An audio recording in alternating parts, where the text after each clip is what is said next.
Hello and welcome to CDO Magazine interview series. I am Denise Collison with SHI International, and we are partnering with CDO Magazine, MIT, CDOIQ, and the International Society of Chief Data Officers in a series of interviews.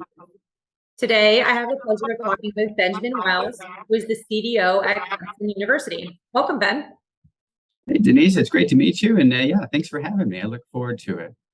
How do you introduce change without severely impacting morale? There's lots of dimensions to people, and there's individual differences in agreeableness and openness to experience. There's also prior experiences within your group that might, shape how they perceive change. And your organization is not a monolith. So there's going to be variation there. So I would say, ask yourself the question, how well do I know the people in my organization along those dimensions? And then how do you know that? And if you don't really have strong answers to those things, you're probably rolling the dice a little bit about how things are going to be received. And when you communicate about change, you need to tell a compelling story, but it's not compelling from your standpoint. Everyone perceives themselves as the protagonist of their own story. Right. And if your story doesn't support that view, it's not going to be the story people want to hear. So not all that's possible, but it's something to consider from the get-go. It's something to strive for. I was just having a conversation yesterday with a leader in my organization, and I was mentioning to him how I struggle with deciding between or ensuring that I'm not making a judgment or a change based on a perception versus a reality. And when you're a leader in an organization that's large, there's a possibility that we're doing that. So I really liked your point about what do you really know? Like, is it a perception, or do you really know these things about your people that will help you to roll out a change in a meaningful way? Yeah, and there's a benefit, a flip side to that it's not those psychological needs I talked about. It's not that they have to be autonomous. They have to perceive themselves as autonomous. You don't want to be manipulative exactly, but that's all it takes. They need to perceive themselves as competent, and that just takes the right story. So I think you can take advantage of people's perceptions too, but I agree. Yeah, stepping out of your own. It's hard to see outside your own bubble. So. Yeah, it is. And especially when you're moving fast. So I think really all good points to consider there. So when you want to create a data literate organization or a data literate campus or wherever you might be, what are the first steps to driving a data literacy across an organization? Yeah, and the term data literacy is one that I like. It's grown up, and I would say this question is about education in general. At first, you need to understand what kinds of learning objectives you're really trying to get, and for whom. I think teaching about data is like teaching about music, too, right? Like, are you wanting people to play an instrument, to read music, to write music, to understand the differences between classical and Baroque styles? Do you want them to be a critic of pop music? All those are very different. And you need to really kind of hone in on what you want. You might have a great data literacy program and people might have learned a lot and be interesting, but it actually doesn't satisfy the need that your organization has. So mapping your learning objectives to your desired outcomes and then go backwards design is probably the first thing to do. Otherwise, you can have all sorts of fun conversations about data. And it won't go very far. It's not going to do the things you want. It won't go far, but you won't get the outcome that you wanted. Right? It might feel good though too. I think that's a trap people get in. You can teach and learn, and it all looks great. But at the end of the day, if you're teaching engineers about calculus and it doesn't suit their needs in the things they're working on, it's lovely, but it's not doing the job. That's right. Some of us who are not so math oriented would say it's not lovely, but I appreciate that you think it is. All right. So let's talk about translating data into business value. And I think this is actually a really challenging thing for most organizations. I mean, honestly, I'm going through this journey still. I mean, I don't think you ever stop, but really understanding the data that I'm presented with, and that's my job, translate it into value. And it's not easy. So how do you go about teaching employees and or maybe students in your case, how to translate the data they have into an actual value that is meaningful for the school or the organization? And I think that's the $1 million question.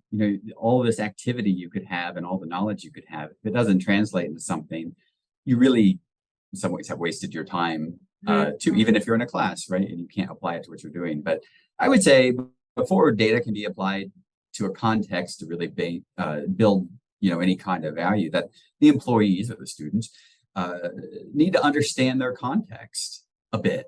You can't just have a statistician come in and crunch a bunch of numbers. That doesn't make any sense. And so I teach this usually with an hourglass model.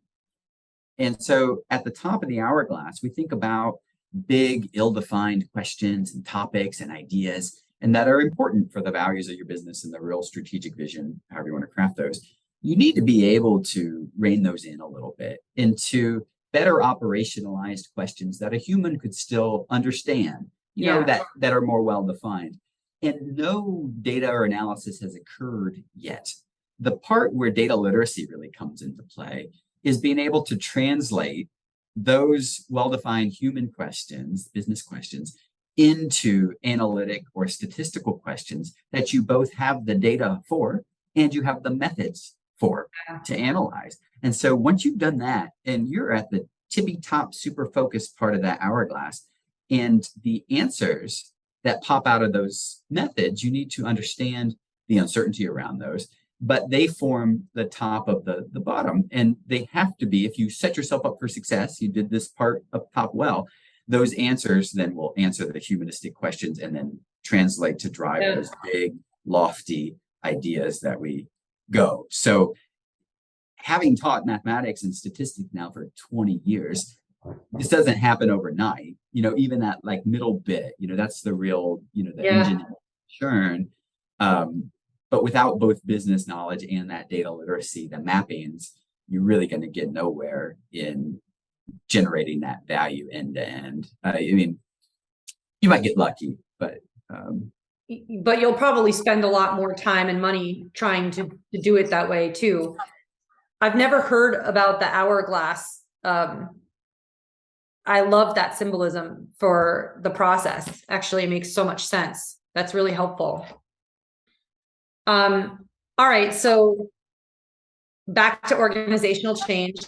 I've been asking this question of a lot of leaders, and I'm just curious to get your perspective, but what are some barriers to organizational change? And what's the best way to maybe start breaking those down? I think we kind of got to the best way to break those down a little bit earlier, but what do you see as the most common barriers to organizational change? Well, maybe it's a little cliche. We touched on communication a bit above, but there's probably a little bit more to it than just communication. And, I think I have a tendency to tell people what I know, or students what I want them to know.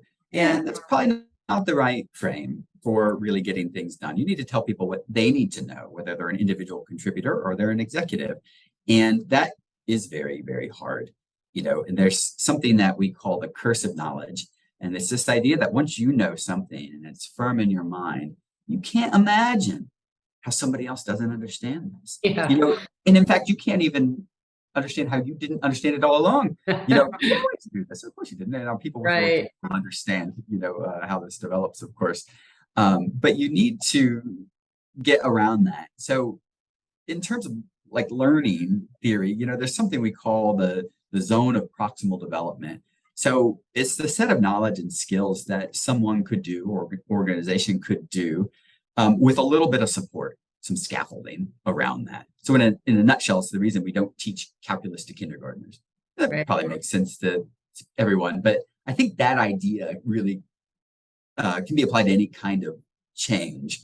Mm-hmm. So the goal is to build out, and gently remove that scaffolding to expand the zone of proximal development in the direction of some larger goal.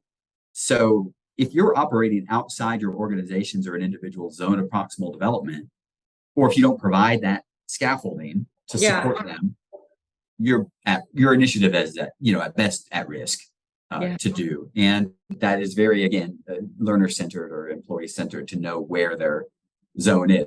And of course, you could hire in people that already are developed the way you want. That's not necessarily feasible in many situations. Especially not today.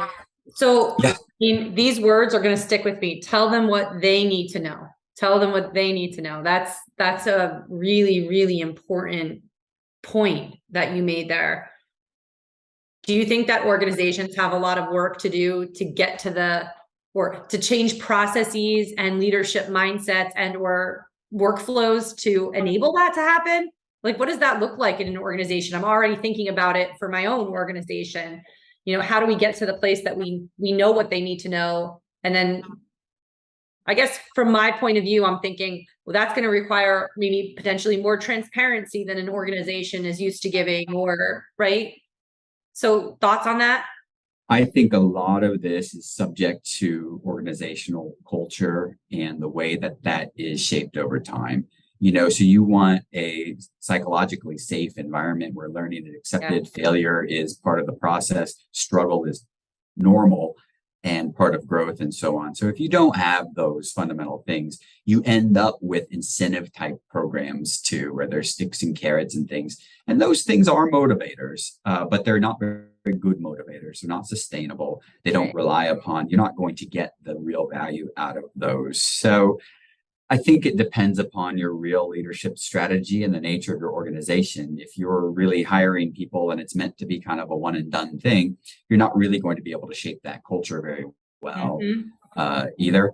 But, taking a psychology course or two would do some leaders good, I guess. There's a lot of decent theories that could be applied. And just like in the statistical example of the hourglass, you really got to contextualize your own organization and then target those kinds of programs.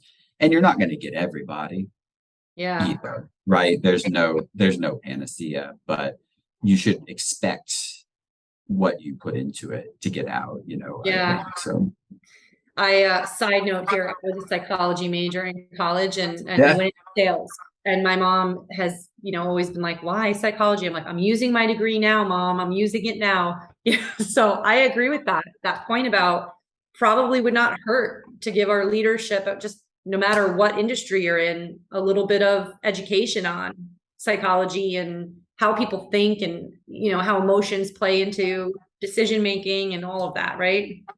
Yeah, and they talk about EQ, but that's not quite there. That's ability to detect and respond to emotions and things and understand and regulate your own emotions.